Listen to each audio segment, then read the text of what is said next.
Anything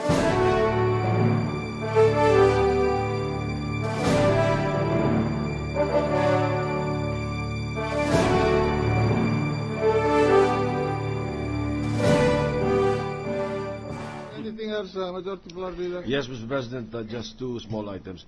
We are in receipt of a notice of appearance filed by several private prosecutors on January 25, 2012, where as counsel for complainants in relation to Article 1, subject to the supervision and control of the public prosecutors. The names and signatures of the counsel are indicated in the said notice, Mr. President. Can you Just to manifest. read the notice? Yes. Yes, we in receipt of the notice, Mr. President. Can we you will read just the take note. notice? Thank you. One final matter, Mr. President. May we recognize Senator Gregorio Nasan for a manifestation. Gentleman from Bicol. Thank you, Mr. President. Mr. President, with the indulgence of the court, I would just like to raise two issues. One, administrative and procedural.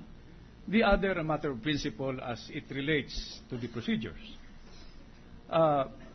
Mr. President, I would like to move for the court to direct the court spokesperson to confer with the spokespersons of both the prosecution and the defense, so that if it is not yet being done, they may moderate their public pronouncements and statements. Mr. President, I proceed from the issue raised by Senator Arroyo about the premature and unwarranted disclosure of what constitutes the merits of the case, which to my mind remains unresolved and unverified. I am not suggesting a gag rule. I still subscribe to the liberal application of the rules. Mr. President, distinguished colleagues, to my mind, I believe that the trial outside the courtroom is proceeding faster than the trial inside the courtroom. And as we speak, I think it should be the other way around, because as we speak, verdicts are being rendered in the hearts and minds of our people. The second issue, Mr. President, is related to an issue raised when we resumed last Tuesday, to which both the prosecution and the defense agreed. The principle in the rule in our Constitution that presumes innocence. Mr. President, I believe this is a continuing presumption until the verdict is rendered. In fact, I would expand this principle. What about the presumption of honor, of a good family name? Sa tingin ko po, Ginoong Pangulo, hindi naman tama. I don't think it was the intention of the law or the spirit of the law na payagan tayong sirain yung pangalan ng isa't isa. What about our children and grandchildren? What about their future? So, Mr. President, I submit. Yeah. Before we proceed, I would like to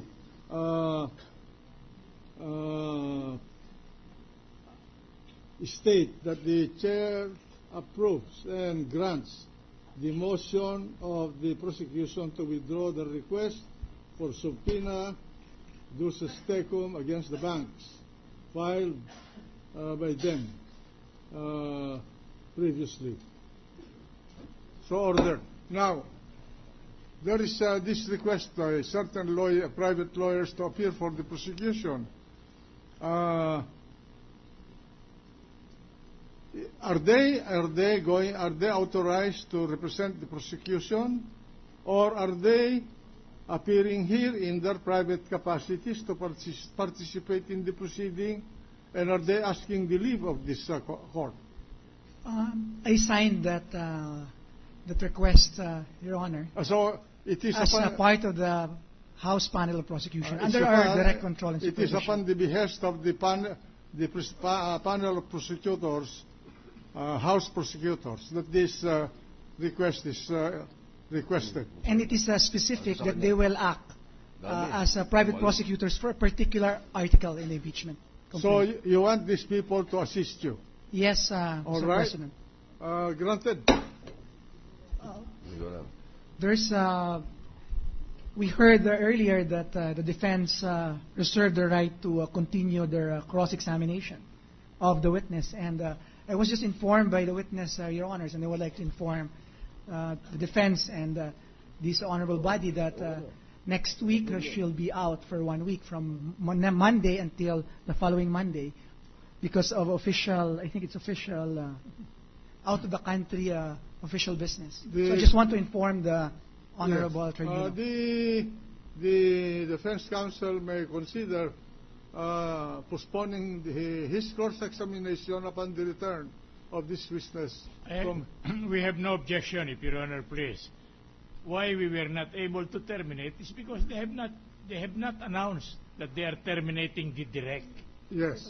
So now, if they have closed their direct examination, Your Honor, I'll be compelled to carry on the cross-examination.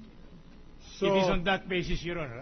We have no objection, if Your Honor, please. all right. Granted, the request of the witness to appear for further cross-examination when she returns is granted. Mr. President, the manifestation of Senator Honasan was in the form of a motion. I called for the previous question, Mr. President. Is there any objection? Is there any objection regarding the motion of Senator Honasan, the gentleman? Clarification. It is for the spokesperson of the Senate to coordinate with the two panels spokespersons. Is there any objection to that? Administrative matter, Mr. President. To that request? There's none. The request is granted. Thank you, Mr. President. May we ask the Sergeant at Arms to make an announcement? Please rise. All persons are commanded to remain in their places until the Senate President and the Senators have left the session hall. Mr. President, I move that we adjourn until 2 o'clock in the afternoon of Monday, January 30, 2012, for the continuation of the presentation of the prosecution. Any objection? The motion of the majority floor leaders are approved.